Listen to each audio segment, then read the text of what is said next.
Shoot the Breeze topic number 4 tonight says focus on the 7 dimensions of power, specifically national identity. How can Africa become a superpower with no racial analysis? Is African a sustainable identity if it's only geographic? Uh, this came with a link, of course. But before I go there, I see folks are adding. So Anthony, that's our boy, um, Bobby, right? He says cassava originated in South America and was first introduced to Africa in 1588 into the Bakongo Kingdom.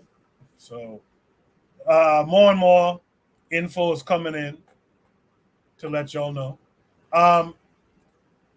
This topic comes with a link. It takes us to YouTube. Pretty short video. We'll watch it, and then we will discuss it.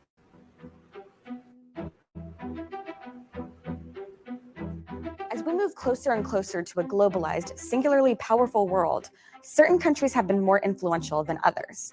While the term superpower is regularly used as an attainable goal for countries like Brazil or India, the concept itself is not that well understood.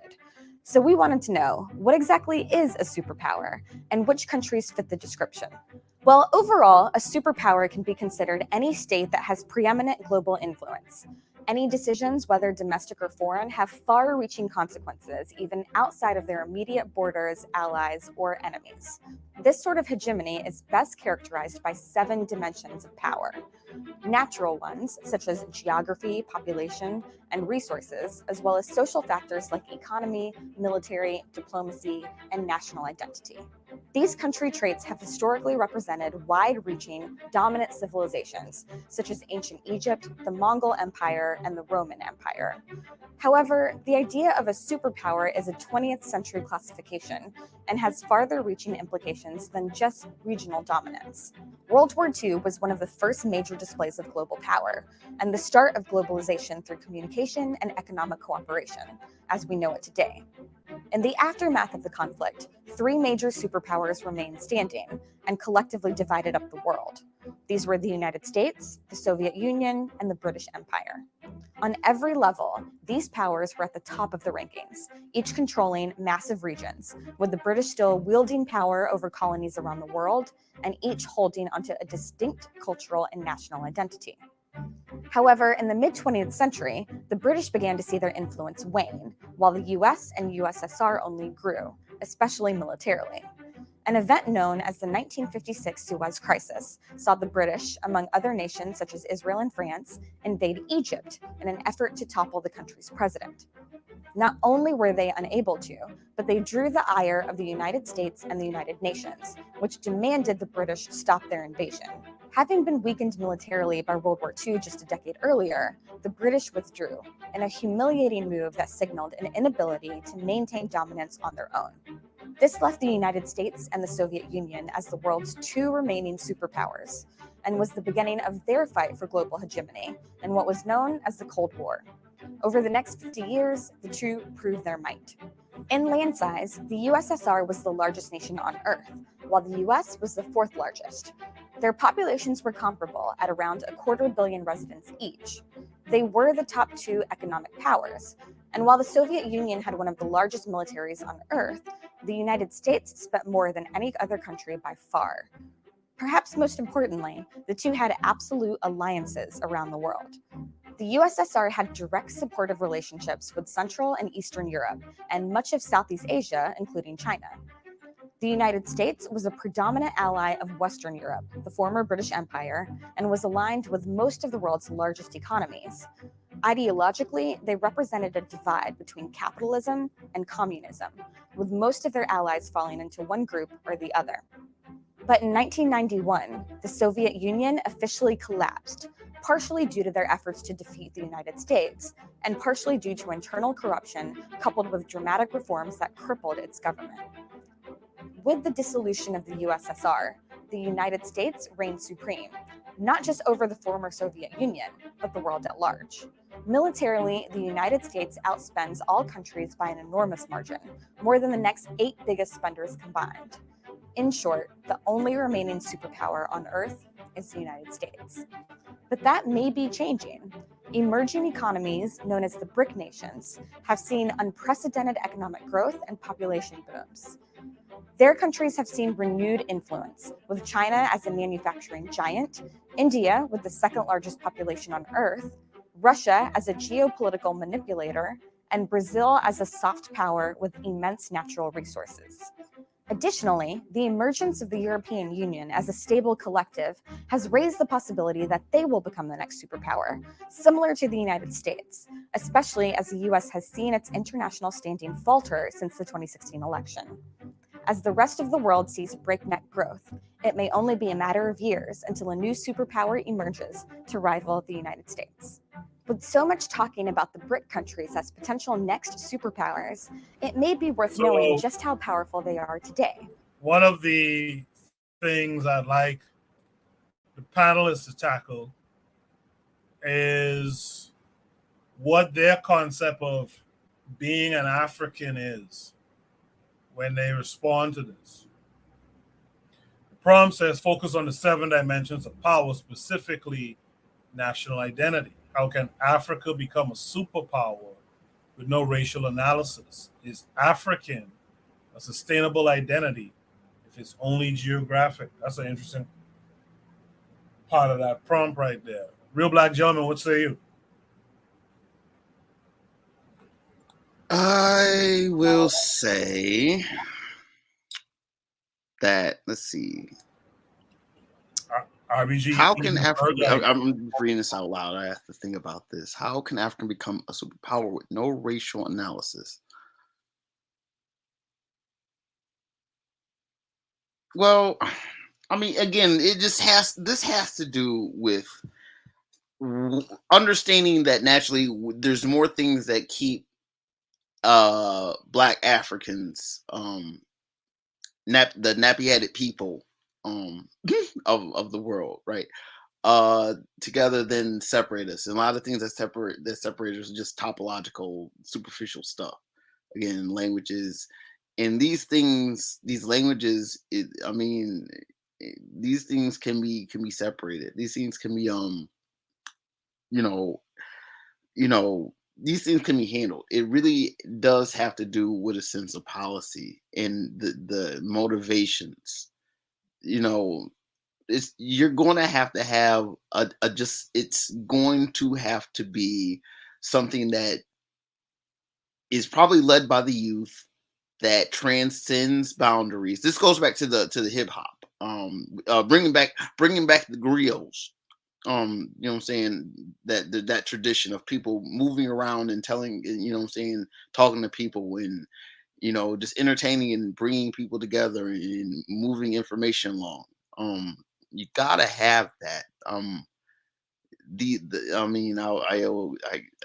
To me, it's just like, again, I look at Africa, I see the colonial boundaries. I can't say it enough. I mean, you have to slowly but surely consolidate literal territory. You're going to have a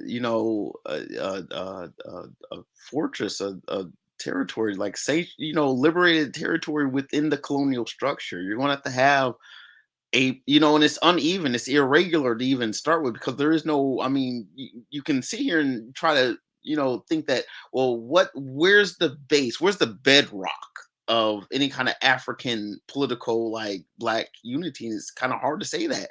This white man did a damn good job at divvying up Africa in such a way that, Black people have not just like formed like Voltron, and like these lines that we see on superimposed on the map are just not there.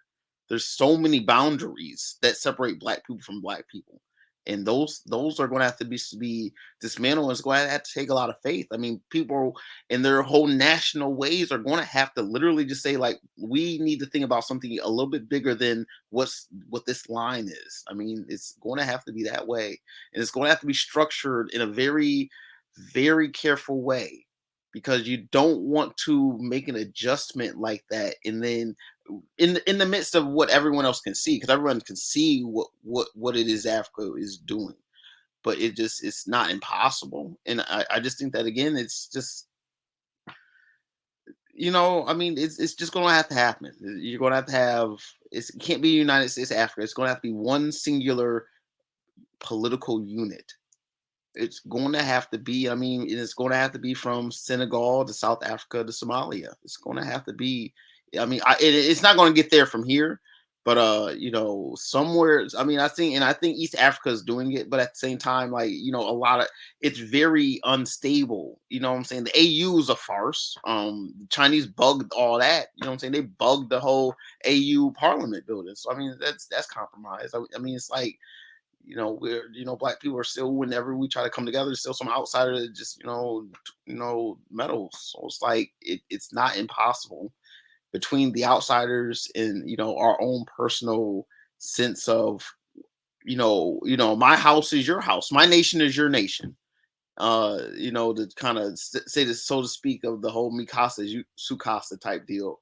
But with very real, like, understanding that, like, the oppressors that speak French and the oppressors that speak, you know, Portuguese, you know, they're talking to one another. Why aren't we in cahoots with, you know what I'm saying? They work with each other. Why aren't we working with each other?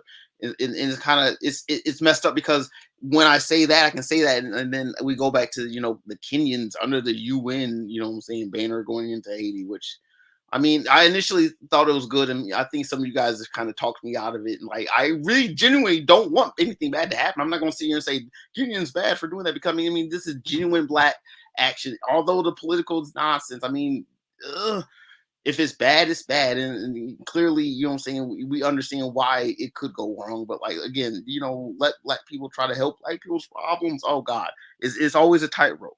I mean, it's difficult. I mean, I think that the coups are definitely a good help, and I think that the only way to do that is to pry all the colonial powers out of Africa. And you might have to do it one at a time, or do them both at the same time. I mean, then you have people who are in power who, I mean, some of them are genuinely trying to do their damnedest, you know what I'm saying, to actually do the real thing in real time.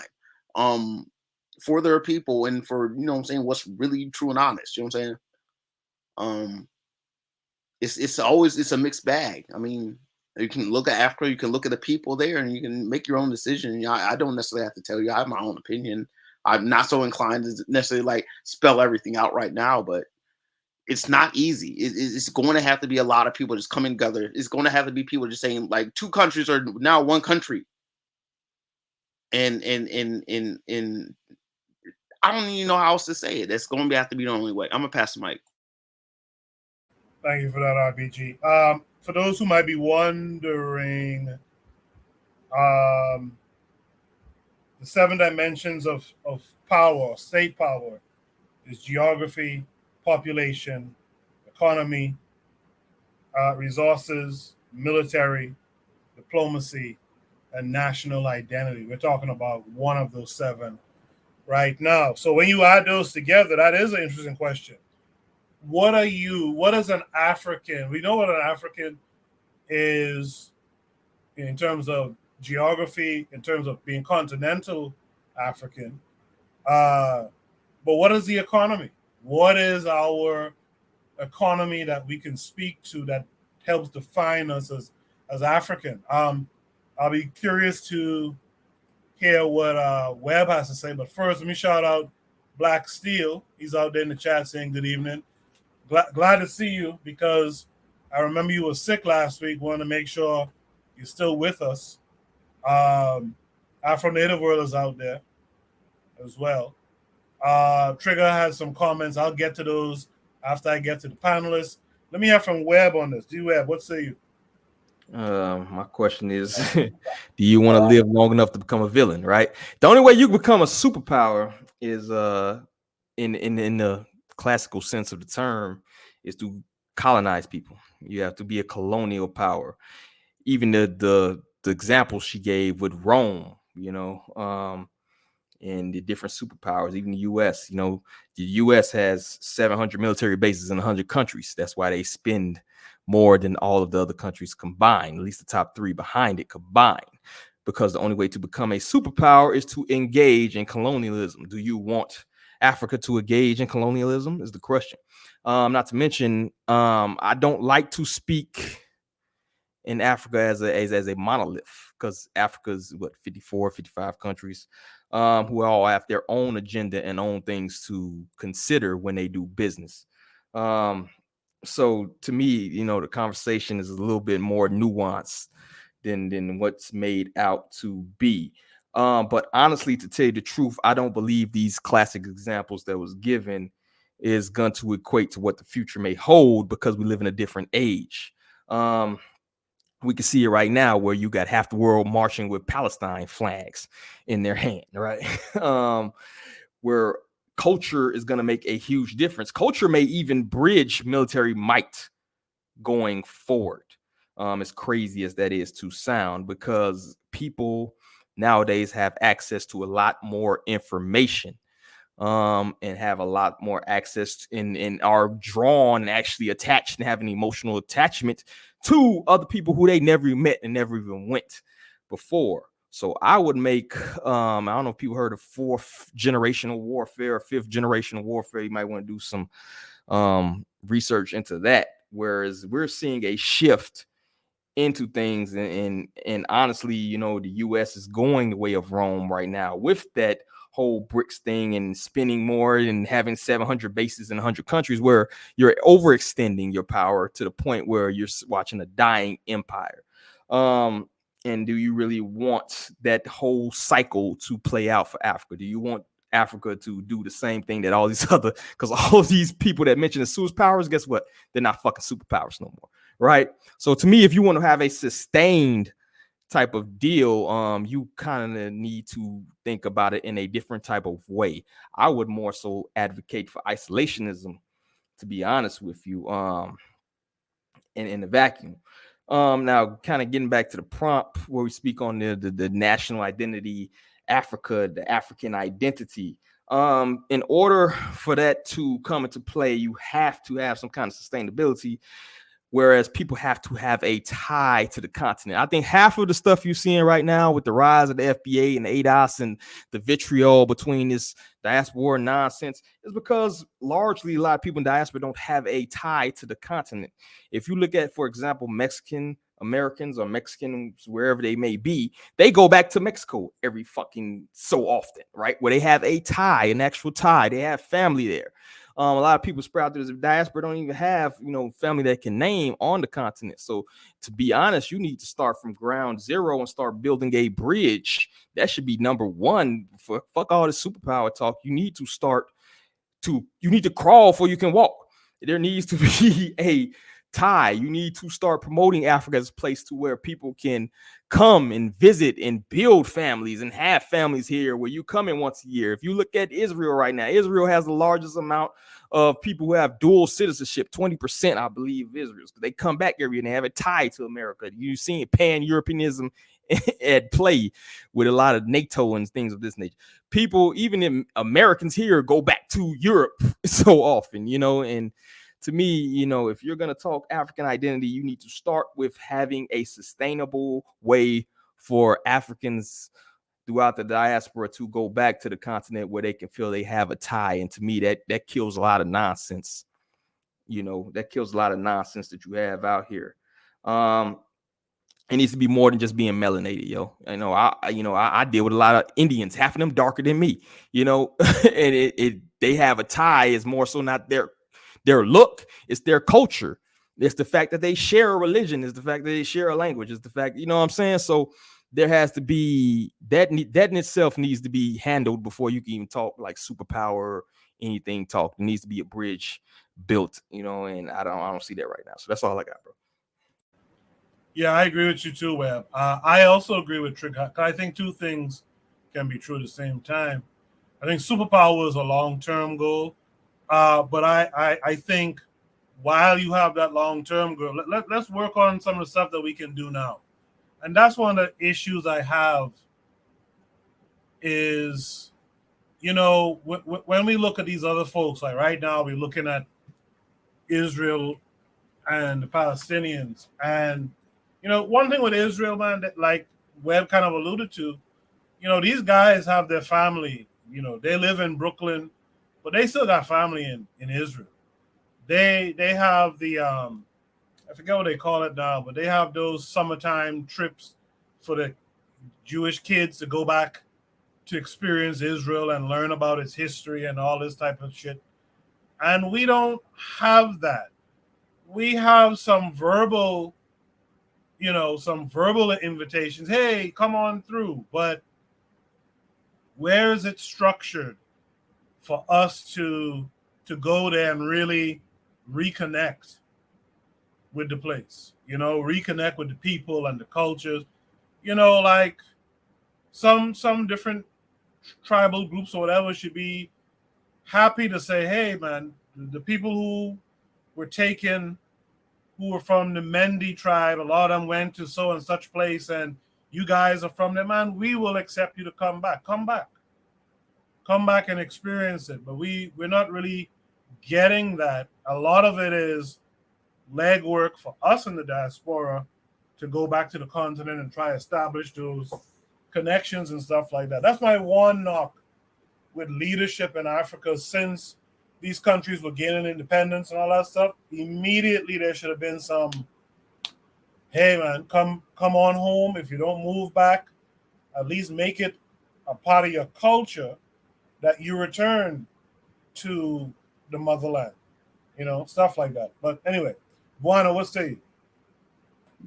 Yeah. So I listened to D-Red diatribe, and it's what is unfortunate is brothers like him with the opinions that he have about the world. What is unfortunate is his voice is not getting the traction that it deserves. Because if you go to listening to that dialogue, nuance by nuance, idea by idea, it is very well reasoned, very well articulated, and it's unfortunate that people like Tariq Nasheed is a representation of so many. Well, it's unfortunate that his audience should be a whole lot larger than it is, and I wish that these kinds of voices, people like himself and Black Steel, got more traction within our so-called this community, this social media community. Needless to say, in terms of the question, I'll answer the last part of the question because I think the last part of the question is important. In terms of is the idea of African a sustainable identity if it's only geographic? I don't think it was geographic. I don't think that idea what African is geographic. When you talk about, if you saying it relating it to the continent of Africa, because if you look in Brazil, you won't see the African experience. You're going to see the African spirituality in terms of the Yoruba tradition. If you look in Haiti, you won't see voodoo and the spiritual traditions of Africa there. If you look all over the Caribbean and South America, Colombia there's a place in Colombia called, well, I'm not going to get into that right now, but different parts of Colombia that has many different African people there, West African people in particular. But we get caught up into this idea in terms of this Africanness based off of West and Central Africa, because this is where we come from, out of the diaspora. But there are other Africans that exist within the continent, North Africans and South Africans, which may be a contrast from our experience on this part of the world. They are African as well. So the paradigm, I'm coming from an experience of Gaviism. And really and truly, that nuance in that was when RBG talked about the PZ hair thing. Not everyone in Africa have PZ hair. Not every African have PZ hair. Some Africans have straight hair. We have to contend with these people as well on the continent. And also, and this is an important thing too, in terms of Pan-Africanism. The Pan-Africanism of back in the day is going to face a challenge in terms of the Pan-Africanism today. Why? Because Pan-Africanism back in the day was dealing with people who look just like me and you, who had the mindset of me and you. Now you are dealing with Black people in the world, as really they probably exist back then as well. But Black people in the world who look at themselves, they are very anti-African in their motives, in their interests, and in their ideas. not only the black people in the West, but even the continent of Africa. You have some black Africans, like some Somalis and stuff like that. They really don't have nothing to do with being African. You know, they look at religion first before they see themselves in terms of the cultural aspect of Africa. Because culturally, they are Islamic. So their culture goes back to the Middle East. So it'll be very difficult to convince these black-skinned people that they should look in terms of being African on a continental level, because they see Muhammad first before they see themselves, you know. And then you have the Christian Africans who Christianity go back to the Pope, you know, or Martin Luther with the Protestant religion, Christianity. So it's very difficult to convince these people. And then on the other hand, and the other aspect of this, I'm gonna tell you this, and this is a challenge that I have. You have people from different races who have an African-minded culture and aspect, and who see Africa first, and want to promote Africa first. There's a thing right now on social media where this lady called Cynthia G has been banned because she was instigating the genocide of black males, the abortion of black males. Do you know the person that got her banned was a white woman? And Cynthia G had a large following, a large swath of black women promoting the genocide of black male babies. And it was a white woman who said, no, this can't continue. I have to stop this from happening. She's speaking on behalf of black people indirectly. You know what I mean? She have an Africanist mindset, whereas the black woman have an anti-Africanist mindset. So how does a Pan-African deal with people like these in this particular period and point in time? This is going to be the challenge going forward. So I feel like the idea of this African going to extend beyond skin, and they're going to extend towards culture, interest, and mindset. Is going to have to be expanded. This is our challenge going forward. So when my brother Harsh Reality talk about different nuances that we have to contend with going forward in the current society and in the future, that is an actual fact. That is an actual fact, because there is going to be nuances that we have not necessarily come to contend with and deal with yet, but which we'll have to, because there are black people with broad nose and PZ head who are completely anti-African. In fact, some of them are white supremacists in their mindset. How do we deal with these people? And we attempted to last week when my brother Black Steel tried to answer, and how do we deal with a certain swath of people? You know what I mean? But this is going to be our challenge going forward. This whole idea of what African is, and going forward, and how do we categorize it in terms of Pan-Africanism and all these other things that Garvey them didn't have to deal with. It's going to be completely nuanced, and this is something that we're going to have to contend with and discuss going forward. But I'll leave it there. I'm going to put up, Razulism said, no African has straight hair. I'm going to put up this one message from Trigger Happy. He says, I have to ask a question again. Don't you think that makes African as an identity weak? If we have some of our people who are black Muslims who say they are more Muslim than African. Anyone can respond to that. Go ahead.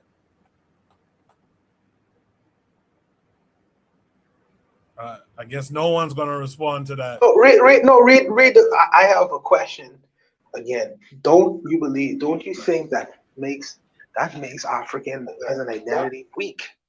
If we have some of our people who, I don't think that it makes African as an identity weak. I think that what has not been defined yet is the African aspect has been defined by some groups of people for us. In terms of the Western society, describe what is African. The African continent, which in terms of the people did not exercise any degree of agency. Sometimes right now we are waking up out of that slumber and we are exercising our agency. And have been defining in terms of what we say is African and what is not African. We have been self-defining. These terms have been defined for us.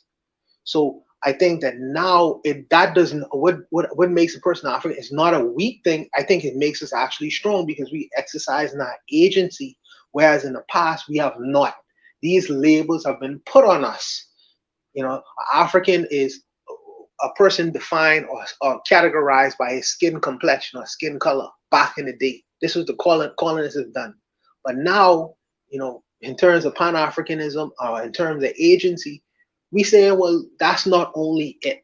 You have to add these things too. You have to add culture. You have to add what the person's interest is. You have to add mindset. All these things I feel should be added on to this term, what an African is. And like I say, this is going to be the personal challenge of the Pan-Africanists going forward, because you have Black people who are anti-African. Make no mistake about that. Are completely anti-African, even though they have black skin and peasy hair and broad noses, just like me and you. So this is the thing that I feel like we should contend with going forward. But I'll leave it there, man. I spoke too long, so. I kind of think that's a ahistorical view, man. Like, when there have always been people who have identified by different things. Like, when has Africa just been completely 100% united with everybody on the same fucking page, agreeing to everything and just kumbaya holding hands, right? Like, I that will never, ever, ever, ever, ever happen, yo.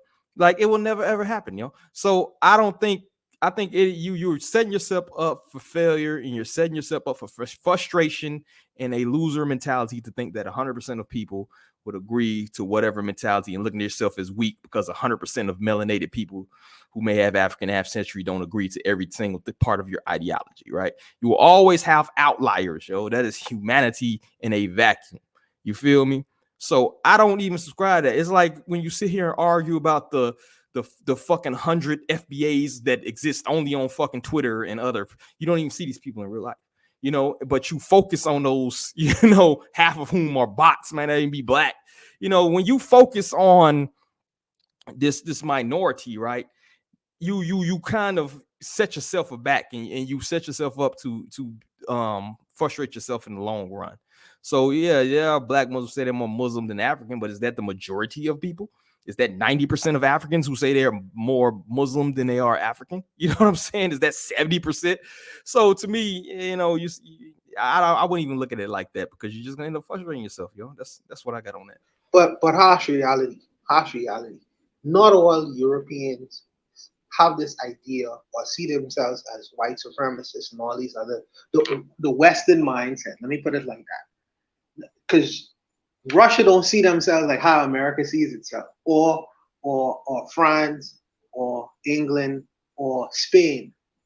But enough of them see themselves as what they see themselves as to eventually become or label themselves as a superpower.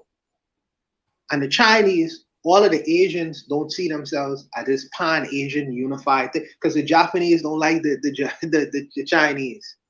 But enough of the Asian community sees themselves as what they see themselves as to create themselves as a superpower. You talk about so Asia continent, though. You're talking about Asians fight each other all the fucking time. Absolutely, I agree. Fight each other all the time. They don't see But you proving my but you proving my point, because I don't expect the whole of Africa to completely agree and to see themselves as one thing. But I'm saying that enough of them should, even if it's just West Africa. That's why I spoke on the minority. That's why I said the majority. When you're focusing on a minority, when we should focus on, that's the majority. I'm with you. Yeah, I'm agreeing. Yes, so I focus. I try to focus on the majority in regards to our competition.